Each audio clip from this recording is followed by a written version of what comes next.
you start getting faster. Start getting faster and faster, and next thing you know, if your wife's like mine, slow down. We'll get there when we get there. I'm not picking on you. Right? Oh, my friend, we are almost there. They're lined up in the Middle East all the way around. When you look at God's time clock, it is almost noon. It is almost there. One of these days, soon and very soon, we're going to go to meet Him in the air. You know what? I don't want to let the enemy of my soul, who's trying to win, he's trying to win your soul. He's trying to pull you out. He's trying to deceive you. He's trying to set you up.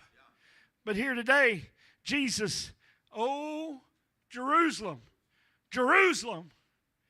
You know, to run a city, you got to have some good people. You need to have a good mayor, I would imagine, that's going to take care of people and take care of the needs, right? What else you got to have? You got to have city council members, right? You got to have someone, there's a hierarchy there that you got to have everything situated. Who's running your city? Tonight, who's running your city? Who's going to sit up on the high chair, not high chair as in a baby chair, but the high chair in your mind, in your life, in your soul? There is a campaign going on even tonight, right now. And unless we decide to sell out, unless we decide to say, you know what, I'm not going that way. I'm not doing this anymore. I'm going to let Him be let Him be the ruler in my city. You know what He's wanting to do to you? He's wanting to give you joy. You know who city council members are? The devil would want to put in there envy, bitterness, anger, frustration. Could you imagine running a city with a devil for a mayor? And we're making this up as we go along, so if I'm wrong, you have to correct me later.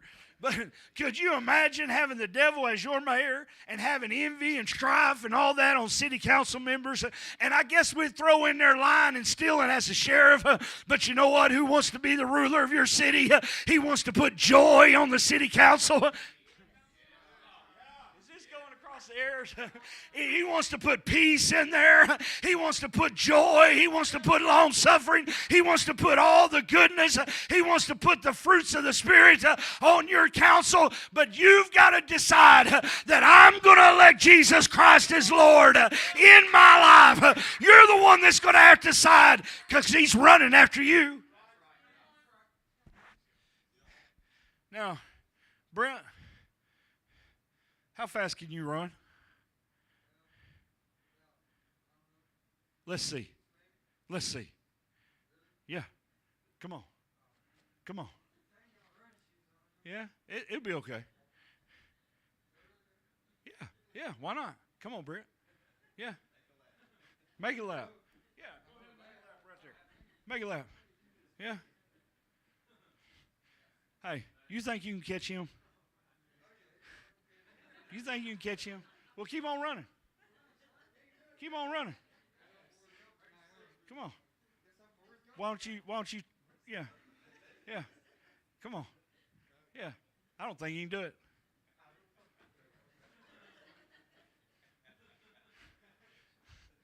Now you can leave and say, hey, we had people running in the church.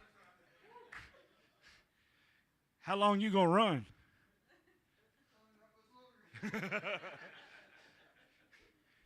How long you going to run?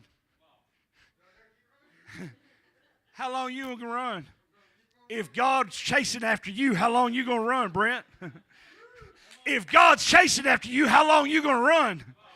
If God was chasing after you, how long you going to run? Huh? Thank you, guys. How long you going to keep running? How long you going to keep on running? God's chasing after you. And while we use this silly illustration, and we had these guys doing this, you know what? God is running over all kinds of hell and all kinds of darkness. He'll come to you wherever you're at on the hospital bed. He'll come to you wherever you're laying at. He'll come right into the middle. You know why? Because He loves you and because He wants to help you.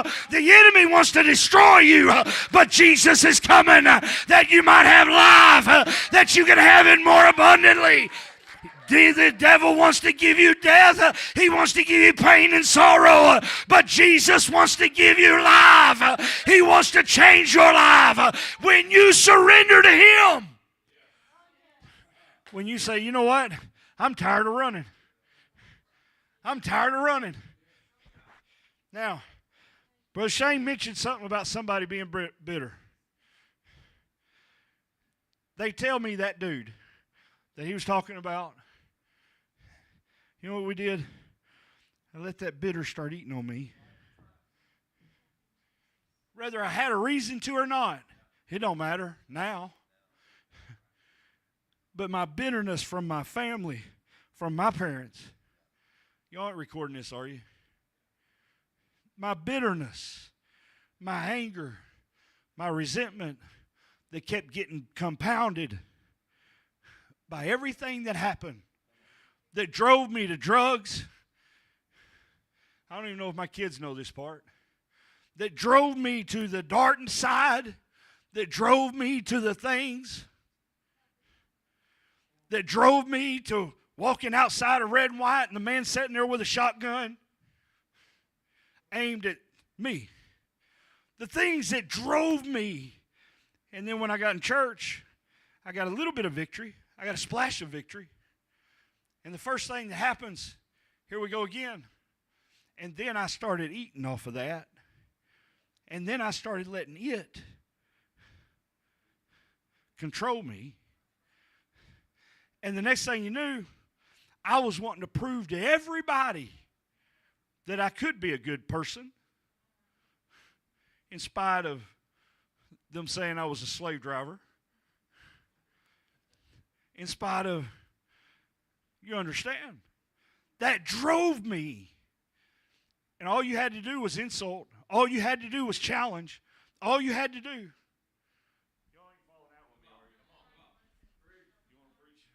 All you had to do was say, you can't do that. Whatever. I want to use a carnal illustration just for a point. I don't know. I haven't always been in church, as you see. Michael Jordan, they would say, if he's playing ball and he's not doing anything, leave him alone.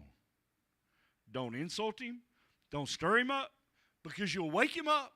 And next thing you know, he scored 60 points in the last 5 or 10 minutes of the game. You understand? There was that kind of spirit that would drive someone. Then if you let bitterness grab a hold of you, it will, and hey, you can sit on a pew and be bitter. I hit something. You can sit right on a pew and backslide and be bitter and no one ever know it. But as I let it drive me and push me and put me in places, I remember driving down the road. It was right before I went to work for Brother Shane. I was driving down the road. I'd been ostracized. I'd been pushed out. And it was somewhere on the other, between Nashville and Highway 71. I was driving down the road. I had not heard the voice of God in years. I didn't even realize.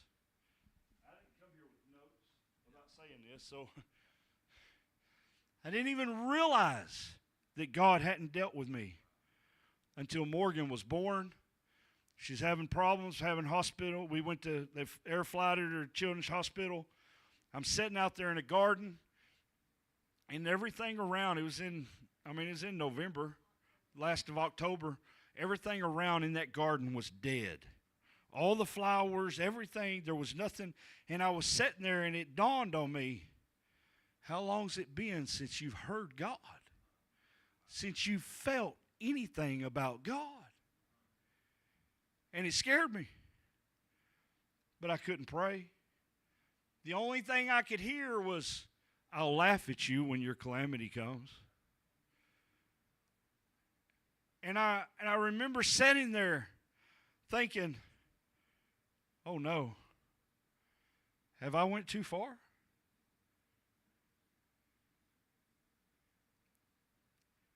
How many years was it after that? Morgan was born. How old was she when we got saved? About 3.5, 4 years later, I was driving down the road. And I had determined that I was going to quit smoking and do all the other things. And I was trying my best. And I was driving down the road.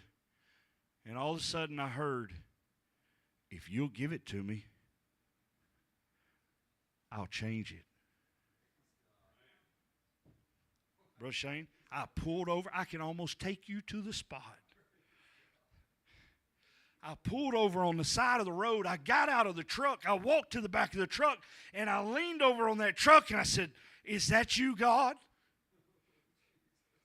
You have to understand, it had been years since I had felt conviction. In 15 years, I went to church maybe 7 or 8 times. I didn't want to have anything to do. I was driven by that bitterness and anger and hatred, and that's not a good place to be. Now I'm leaned up against the back of the truck, and I'm saying, God, if that's you, I want you to have it here.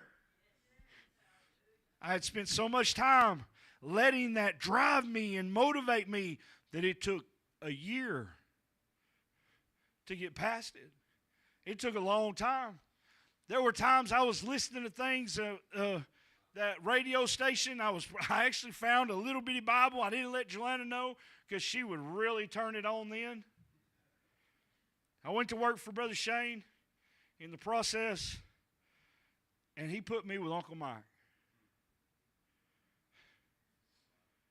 And that's the man that started planting seeds, him and Shane.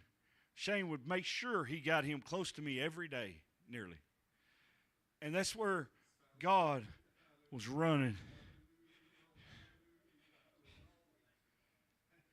For 15-something years, I ran the other way.